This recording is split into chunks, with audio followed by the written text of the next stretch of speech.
Demon of the Black Wind.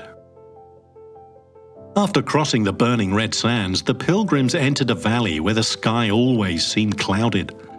The wind blew cold and sharp, rattling the bones of trees long dead. Tripitaka pulled his robe tighter, his face pale.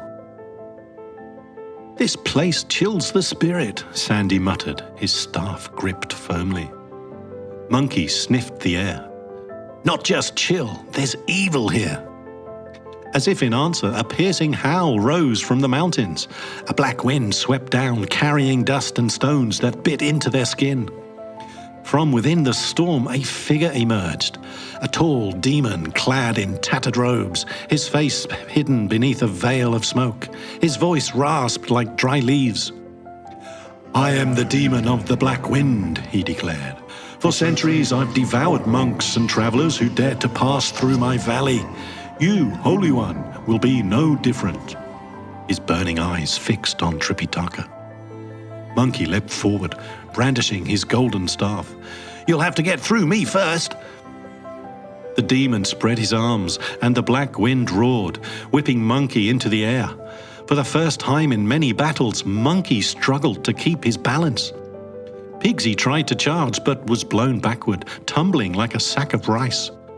Sandy planted his feet deep into the earth, shielding Tripitaka with his great rake, but the force pushed him down to one knee. The demon's laughter echoed, "Your strength is nothing before my storm."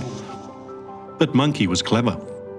As the wind tossed him higher, he shrank himself into the size of a bird, darting nimbly through the storm. "Ha! I've ridden winds faster than you back in heaven!" He zipped around the demon's head, striking with his tiny staff. The blows barely touched the smoky figure, yet they distracted him long enough for Tripitaka to clasp his beads and recite a sutra. The sacred words rolled through the valley, steady as a temple bell. The storm faltered. The demon shrieked, clutching his ears. The smoke veil thinned, revealing his twisted, skeletal face. Monkey seized the moment. He returned to full size and spun his staff in a great circle, creating his own whirlwind. This wind clashed against the demon's storm, the two forces grinding and roaring like battling dragons. Pigsy and Sandy, emboldened, joined in. Pigsy swinging his rake to scatter the dust, Sandy slamming his weapon into the ground to steady the earth. The demon grew weaker, shrinking as the holy chant filled the valley. Finally, Monkey struck the ground with his staff, splitting the wind apart. The black wind demon gave one last cry before dissolving into smoke that scattered harmlessly into the sky. The valley fell silent. The dead trees no longer rattled, and a faint light broke through the clouds. Tripitaka lowered his beads, his voice calm.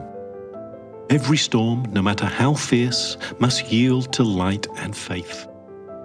Monkey grinned and rested his staff on his shoulders. "And to a good beating." The pilgrims laughed, even weary Pigsy, and continued their journey with spirits renewed.